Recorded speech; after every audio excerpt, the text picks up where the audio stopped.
What's your "that could have been me" story? Story 1. Back in 2012, I was leaving a gas station on my way to school and let a truck go ahead of me. It was in front of me at the stoplight, and when it was our turn to cross the intersection, an SUV ran the red light going about 45 miles per hour. The truck was totaled. The driver was knocked out and injured pretty badly. I drive a small car, and it scared me to think that if he had it that bad, it could have been a million times worse for me. He's still fighting the person who ran the light because he swears he didn't run it. But I testified for the driver of the truck, and it looks like they're just settling the lawsuit now. Story 2. When I was 16, I was at a beach in Santa Cruz with my family and 10-year-old little brother. My little brother started playing with 2 little girls who were collecting seashells and stacking them on a giant log near the waterline. My brother walked away to find more seashells, and a few seconds later, a huge wave rolled in and lifted up the log, 1,000 pounds. When the tide receded, the log landed on top of the little girls. My parents aided the rescue efforts, but one of the little girls didn't make it. They could have been my little brother. Beaches still terrify me.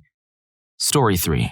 When I was 7 years old, a man attempted to abduct me outside of my school. It was just me and one other little boy standing there after everyone left. He told me that my mother wasn't going to be able to get me, so she sent him instead. He leaned over from the driver's seat and opened the passenger door, trying to grab me. He also called out several girls' names, trying to guess mine.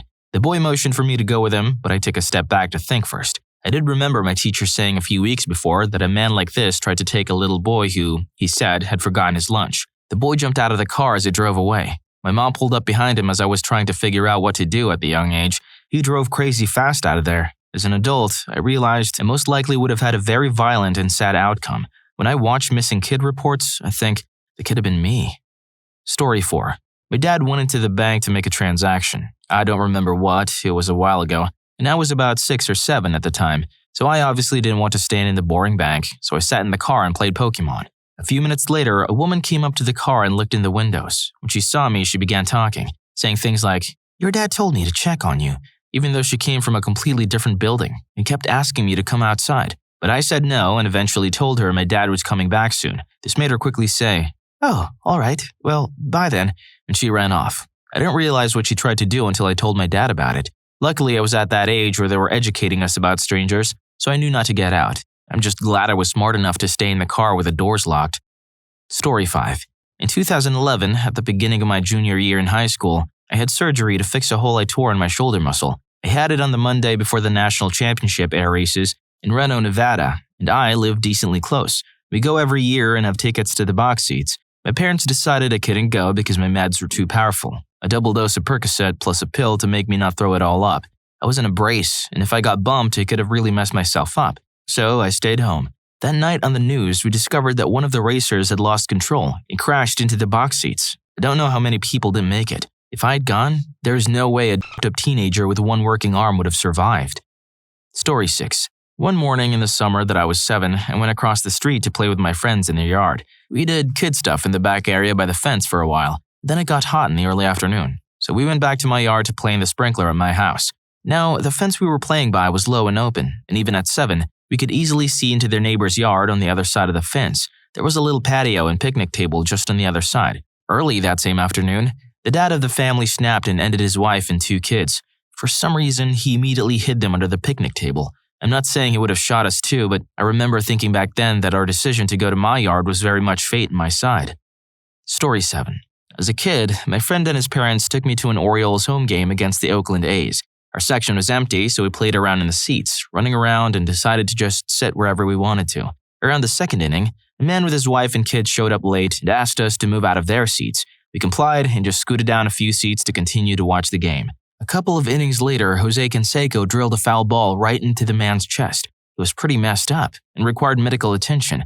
I was sitting in that man's seat before the family arrived. If they hadn't come to the game that day, that would have been me. Story 8. This story is not about me, but about my uncle, who's an electrician. He was working on the top floors of the World Trade Center. My uncle is someone who never calls in sick. On September 11, my grandma convinced him he should stay home because he had a bad cold. Good job, Grandma. Story 9.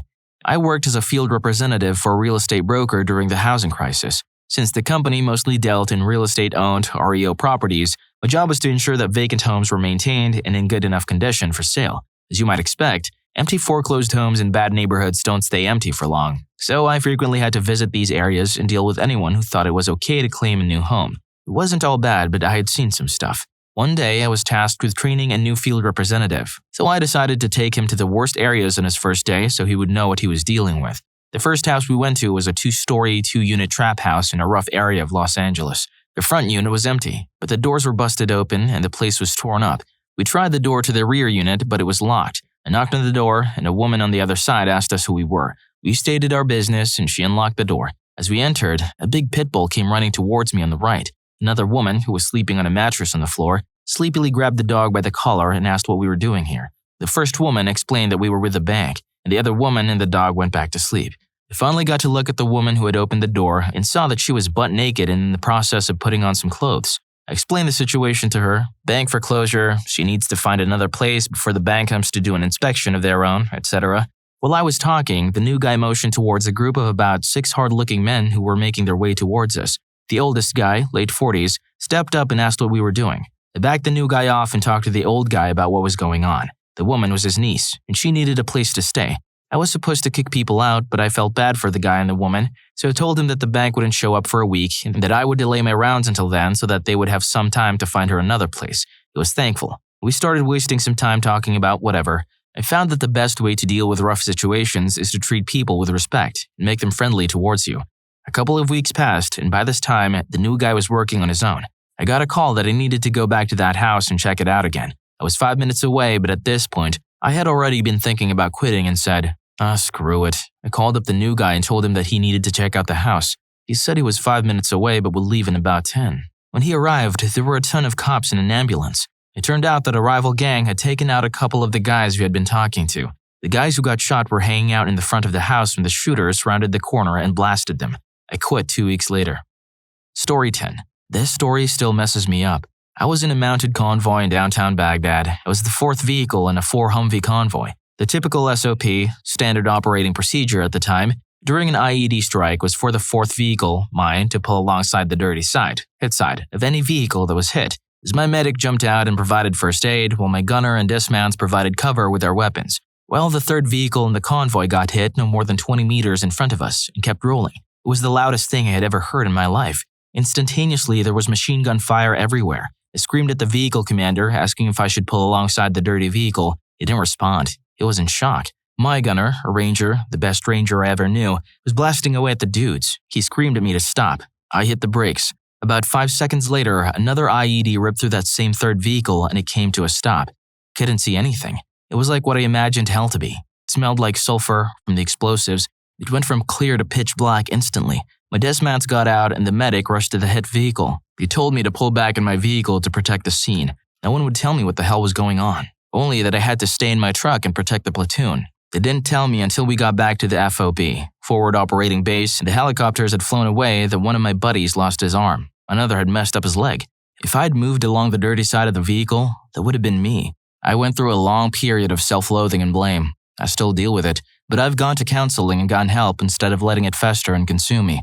A lot of dudes in my unit didn't, and it didn't turn out so well for them. The moral of this story for me, I went through some stuff, but I know there are other guys out there who have gone through similar or the same things as me. We have to stick together. If I see someone who needs help, I don't hesitate. I know the signs because I lived through them. Story 11. On one of the last days of the school year, everyone skipped out early. A buddy asked me if I want to go to the beach. He's picking up another friend's jet ski or trailer and then heading out into the water. For some reason, I said no. No particular reason. I guess I just didn't feel like going. He ends up going by himself. By the time I walked from school back home, there was a message from another friend saying that friend 1 is gone. He had been in a head-on collision on his way to pick up the jet ski. Even crazier, the car he collided with was a client of one of his parents, who is or was an attorney. He actually got out of the car and walked towards the other car to see if they were okay, but dropped before he made it all the way to them. Story 12. As a college student, my experience occurred a few weeks ago. I have a class in the liberal arts building that ends at 11:45 a.m., followed by another class in the adjacent building at 12:30 p.m. I usually head to the basement of the liberal arts building and put my phone into airplane mode, since there is no service there. I sit there and do some work until my next class. On one occasion, I decided to get some gum before my Spanish class, which starts at 12:30 p.m., to ensure that my breath wouldn't smell bad when working with partners. At noon, I walked back to my apartment and forgot to change my phone out of airplane mode. While walking back, a police car drove by me, which was nothing out of the ordinary. A minute later, the tornado siren started going off, which I thought was odd, since they tested them at 11 a.m. and it was now 12:13 p.m. My roommates told me that there was a shooting in the EE building, but it didn't register with me. I turned around and headed back out to my Spanish class, which is pretty foolish of me. If there was ever a shooting near you, it's important to stay indoors. The shooter only targeted one victim and gave himself up right away to the police. He surrendered right about the time I started going back to my apartment. So I was out walking during his attack. Had it been a Columbine-style open-fire shooting, I would have been in a large open area, making me an easy target. It was a close call. Story 13. I was on a train on my way to my friend's house and needed to transfer to a different line at a downtown station. I accidentally skipped my stop because I wasn't paying attention and got off at the next one. I decided to walk to the station because they weren't too far apart. As I got closer to the train station, I noticed that there were a bunch of cops and people standing outside. I found out that something had happened to one of the trains, causing the cars to fill up with the smoke. Several people had to be taken to the hospital and they temporarily closed the station. It was the train line I was trying to transfer to, and if I hadn't missed my stop, I would have been on that train. I could have possibly needed to go to the hospital, which would have been bad since I didn't have insurance at the time. Story 14. When I was on a long cross-country trip moving to another state, it was torrentially raining in Louisiana. I had all my belongings in the bed of my crappy truck, wrapped up nicely in trash bags to protect them, and my cab was full of crap as well. Water covered the highway and there were several accidents. I saw a bunch of piled up, burned out car frames in the opposite highway. I felt hungry, so I stopped by McDonald's to get a $1 burger. It smelled terrible there, and the cashier was slow. When I finally ate my burger and jumped back in my truck, I was driving about 5 to 10 miles under the speed limit because of how bad the rain was, as was everyone else. Then I saw an expensive sports car go whizzing past me, going at least 30 miles over the speed limit. I cursed at him under my breath. About 5 minutes later, I was driving over a bridge and saw the same car. It had crashed into several other cars and spun out of control into the bridge wall over a river just minutes before, and everyone was climbing out of their cars in a daze. I'm not really sure if anyone was hurt. If I hadn't stopped to get that burger, I'm convinced I would have been in that pileup, and in the crappy truck I was in, I probably would have been dead. Story 15.